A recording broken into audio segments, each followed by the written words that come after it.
63 ضابطہ فوجداری میں، اس کو عدالت ڈسچارج کر سکتی ہے، میجسٹریٹ ڈسچارج کر سکتا ہے جس کے سامنے اس کو ریمانڈ کے لیے لے جایا جائے. تو یہ تمام ان کے ہیں، اور اگر وہ ریمانڈ دیتا بھی ہے تو اس کی نگرانی جو ہے سیشن جج کے پاس ہوتی ہے 435 میں، اور پھر اگر وہ ہوتا ہے تو ہائی کورٹ میں آتا ہے، اور وہ تمام اسے جو ہے سہولتیں میسر آتی ہیں، وکیل کی بھی اور خاندان اور فیملی کی بھی، اور اسے پتہ ہوتا ہے کہ میرے اوپر الزام کیا ہے اور میرے خلاف شواہد کیا ہیں. اب آج اٹارنی جنرل صاحب نے جو ہے پڑھ کے سنایا کہ جی یہ انہوں نے چونکہ کل کی سماعت میں جج صاحبان نے کہا تھا کہ بتائیے کہ کیسے آپ ڈیو پروسیس آف لا اس کی تکمیل ہوتی ہے، تو آج انہوں نے سارا جو ہے پڑھ کے سنایا، اپنی استدلال دی کہ کس طرح سے یہ شروعات کس طرح سے ہوتی ہیں. ایک ان کی جو ہے ایک رپورٹ بنتی ہے، انفارمیشن رپورٹ ایک کمانڈ میں بنتی ہے. اس کمانڈ میں جب انفارمیشن وہ جی ایچ کیو کو بھیجی جاتی ہے، جی ایچ کیو میں اس رپورٹ کی بنیاد پر جو ہے یہ کہا جاتا ہے کہ اس کو جو ہے آپ انکوائری کے لیے کریں. پھر ایک انکوائری کورٹ یا انکوائری ان کی کمیٹی بنتی ہے، وہ بھی فوجیوں پر ہوتی ہے. پھر اس کا جو ہے وہ گرفتاری کا جو ہے سیکشن دیا ہوا ہے، اس کو گرفتار کیا جاتا ہے، اور پھر گرفتار کر کے کہاں رکھا جاتا ہے یہ کسی کو نہیں پتہ ہے. آج اگرچہ اٹارنی جنرل صاحب نے کہا کہ جی ان کو جیل ویل میں ہم نے کوئی نہیں رکھا ہوا، کہاں رکھا ہے کیسے رکھا ہے، گول مول جواب دیا کہ ہم نے اپنا جو فوجی بیرکس ہیں ان میں رکھا ہوا ہے، لیکن اس کا جواب انہوں نے نہیں دیا تسلی بخش. میں نے جو عرض کی کہ جی اتنا پیتھیٹک سٹیٹ آف افیئرز ہے کہ ایک میجسٹریٹ کے پاس یہ اقبال جرم کروانے لے کر گئے ایک ملزم کو، میجسٹریٹ نے کہا الامان اس کی حالت تو دیکھو، وہ تو کھڑا نہیں ہو سکتا، وہ تو نڈھال ہے، میں کیوں کر اور کیسے اس کا بیان جو ہے اقبالی بیان جو ہے 164 کا لکھوں. اس نے انکار کر دیا. یہ بات میں نے سپریم کورٹ کو بتائی ہے. اٹارنی جنرل آئیں بائیں شائی مارتے رہے، اور اسی طرح پھر میں نے کہا کہ جی ابھی بھی انہوں نے 102 اشخاص کی جو آپ کے سامنے بھی کی تھی فہرست تک نہیں دی ہے. یہ اتنا، اور چیف صاحب نے کہا بھائی اتنی سیکریٹو کون سی بات ہے، اتنی آپ کیوں اس کو اخفا رکھے ہوئے ہیں. 102 بندے جو آپ کہتے ہیں کہ آپ کی تحویل میں آپ نے انہیں گرفتار کیا ہے، تو پھر ان کا نام دینے میں، اس کی فہرست دینے میں، تاکہ تشفی تو ہو جائے ان کے جو والدین ہیں یا ان کے جو بھی ہیں وہ رسا ہیں، ان کو ایک تسکین تو مل جاتی ہے کہ چلیں ہمارا جو ہے بچہ یا ہمارا خامند یا ہمارا جو ہے بھائی اب جو بھی ہے وہ ایک تحویل میں ہے اور محفوظ ہے، کم از کم زندہ تو ہے. ابھی تو یہ بھی کسی کو نہیں پتہ ہے. اور اسی طرح سمیر کھوسا نے بھی اپنا جو ہے نالش کی. اس نے بھی کہا کہ میرے کلائنٹ کو بھی نہ تو کسی کو ملنے دیا گیا ہے، اور وہ بھی بہت بری حالت میں ہے، اور نہ وکیل تک رسائی ہے. تو چیف صاحب نے کہا کہ اگر ہم کسی کو یہاں سے مقرر کر دیں اور جا کے دیکھیں، تو اس پر بھی اٹارنی جنرل نہیں مانے اس بات پر. انہوں نے میرا نام لیا. میں کوئی اس قسم کا سائل تو نہیں ہوں کہ میرا کوئی ذاتی کوئی بھائی، کوئی دوست، کوئی رشتہ دار کوئی میرا اندر ہے کہ میں اپنی نالش، اور میں جیل میں بطور اٹارنی جنرل، بطور گورنر، میں نے 50,000 دفعہ جیل وزٹس کی ہیں. میرے لیے کوئی ایسی بات نہیں ہے. باہر کیا مجھے یہ شوق نہیں تھا، لیکن چیف صاحب کی طرف سے آیا.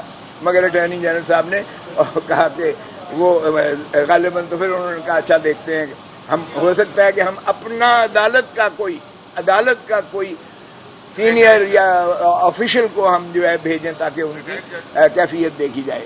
تو پھر انہوں نے کہا کہ جی ہم ٹرائل ابھی تک شروع نہیں کیے گئے ہیں. پھر اپیل کا پروویژن پڑھ کے سنایا اٹارنی جنرل صاحب نے.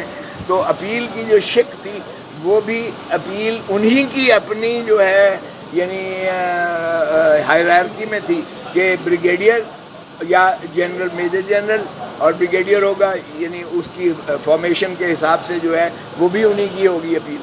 تو میں نے یہ بعد میں بھی کہا، میں نے کہا جی جب کور کمانڈرز ساروں نے اور فارمیشن کمانڈر ساروں نے ایک فیصلہ سنا دیا ہے کہ ناقابل تردید شواہد جن کو جھٹلایا نہیں جا سکتا، جس کی آرمی چیف خود سربراہی کر رہے تھے ان دونوں نشستوں کی. کور کمانڈرز میں بھی آرمی چیف صاحب جو ہے اس کی سربراہی کر رہے تھے، اور فارمیشن کمانڈرز کی بھی صدارت جو ہے خود آرمی چیف کر رہے تھے. اور کہتے ہیں کہ جی اب اپیل کے لیے بھی پھر آرمی چیف کے پاس جائیں. تو مجھے بتائیے گا کہ ہم نے یہی کہا کہ جناب ہمیں یہ ایسا جو ہے یہ منظور بالکل بھی نہیں ہے. صرف یہ اپیل کے رائٹ سے شروعات ہوتے ہیں، بلکہ بنیادی حقوق آپ کے ابتدا سے شروع ہوتے ہیں، اس کے گرفتاری سے شروع ہوتے ہیں، اس کی گرفتاری کے بعد اس کو جو ہے وہاں ٹرائل سے شروع ہوتے ہیں، اس کے وہ تمام جو ہے اوپن کورٹ کے سے شروع ہوتے ہیں. اور نہ صرف یہ کہ کسی فوجی کو تو یہ تو پھر آپ چلے جائیں رشیا چلے جائیں یا آپ چائنا چلے جائیں جہاں فوجی جو ہے وردی میں بیٹھ کر وہ عدالتیں لگاتے ہیں. یہ پاکستان میں ایک آئین ہے اور اس کے تحت جج کو he should be qualified to administer justice. اور ان کا ایک طریقہ ہے، سیشن ججز کس طرح بنتے ہیں آپ کو پتہ ہے، سول ججز کس طرح بنتے ہیں آپ کو پتہ ہے، ATA اینٹی ٹیررزم کوڈ کس طرح بنتی ہے آپ کو پتہ ہے، اسپیشل جج کس طرح بنتے ہیں. یہ سینئر سیشن جج کا رینک ہوتا ہے جن کی 20-30 سال جو ہے یہ تجربہ ہوتا ہے اس قانون کی جو ہے اس میں منشا کے مطابق جو ہے یہ فیصلے کرتے ہوئے آئے ہوتے ہیں اور کئی وکیلوں میں سے آئے ہوتے ہیں. تو ان کی ایک لیگل نالج ہوتی ہے، تو لیگل نالج کی بیسس پر وہ جو فیصلہ کرتے ہیں اس کو آپ عدالت کا فیصلہ کہہ سکتے ہیں. صرف گلٹی ناٹ گلٹی لکھ دینے سے کوئی فرق نہیں پڑتا ہے. اور اگر اس کے کوئی ریزن دے بھی دیں، یہ اب اگر جو لالی پاپ دے رہے ہیں ہم نے اس کو بالکل ایکسیپٹ نہیں کیا ہے. جو اٹارنی جنرل صاحب کہہ رہے تھے کہ آپ ہمیں ٹائم دیں اور 1 مہینے کا اور ہم قانون سازی کے لیے کوشش کرتے ہیں، یقین نہیں دلایا. وہ گل بھاشن کا جو ہے قصہ سنا رہے ہیں، وہ بھائی گل بھاشن کا کیا تعلق ہے ان بچوں کے ساتھ یا ان لوگوں کے ساتھ جنہوں نے ایک ٹریگر آف ہوا ہے اور اس میں پاکستانی 102 بچے جو جن کی پیرنٹس ہلکان ہوئے ہیں ان کے ٹرائل میں ہم کب کہہ رہے ہیں کہ بری کر دیں؟ بھائی ہم کہتے ہیں کہ ڈیو پروسیس آف لا کے تحت ان کو اگر اینٹی ٹیررزم کوڈ بنتی ہے تو اینٹی ٹیررزم کوڈ ٹرائی کرے، اگر سیشن کورٹ بنتی ہے تو سیشن کورٹ جو ہے ان کو ٹرائی کرے، اوپن ٹرائل ہو اور اس کے بعد اپیل آتی ہے ہائی کورٹ میں اور پھر سپریم کورٹ میں اس کی پٹیشن ہوتی ہے. یہاں کوئی اپیل نہیں ہے، کوئی اپیل سپریم کورٹ میں ہائی کورٹ میں نہیں ہے، کوئی پٹیشن جو ہے سپریم کورٹ میں نہیں ہے آرمی ایکٹ کے تحت جو ہے ان کا جن کا ٹرائل ہونے جا رہا ہے. تو اور آج کہاں رکھا جا رہا ہے؟ یہ سارا سیکریٹو ہے، حتیٰ کہ نام تک دینے سے گریزاں ہیں. تو اس لیے ایسے ٹرائل میں تو بنیادی حقوق عوام کے وہ بلک رہی ہے عوام.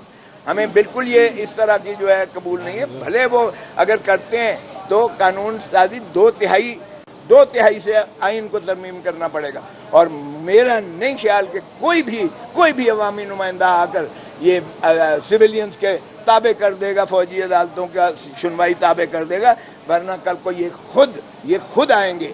اور محترم نواز شریف صاحب نے جب 98 کا آرڈیننس کیا تھا، اگر یہ اس کو لیاقت حسین کے کیس میں سپریم کورٹ کے 9 جج اس کو جو ہے کل عدم قرار کے نہ پھینکتے تو یقین کریں کہ پہلا ٹرائل نواز شریف کا ہوتا، اسی اپنے بنائے ہوئے قانون میں ملٹری کورٹ میں ان کا ٹرائل ہو رہا ہوتا. تو اس لیے ایسا نہ کریں جو آگے سے بھی اثر انداز ہو، ایسا گڑھا نہ کھولیں جس میں آپ خود گریں، اور ایسی چیز نہ کریں جس میں عوام پاکستان جو ہے بنیادی حقوق سے محروم ہو کر ایک خوف کی فضا میں جو ہے زندہ رہے. تو میں سمجھتا ہوں کہ ابھی انہوں نے جج صاحبان نے کہا ہے کہ ہم ان معروضات کو کنسیڈر کر کے اب یہ جو ہے اگلی تاریخ ابھی بتائیں گے تھوڑی دیر میں انشاءاللہ. اور ہمیں یقین ہے چودھری اعتزاز احسن نے کہا کہ میں توقع 1 منٹ ہے، چودھری اعتزاز احسن نے کہا کہ یہ ان کا حکومت کا، وفاقی حکومت کا، اٹارنی جنرل کا صرف ایک مقصد ہے، یہ آپ کو مانے کرنا چاہتے ہیں آپ کو کہ آپ ایک عظیم فیصلہ نہ دیں، اور وہ عظیم فیصلے سے محروم رکھنے کے لیے آپ کو یہ ہیلے بہانے سے تاریخیں لے رہے ہیں.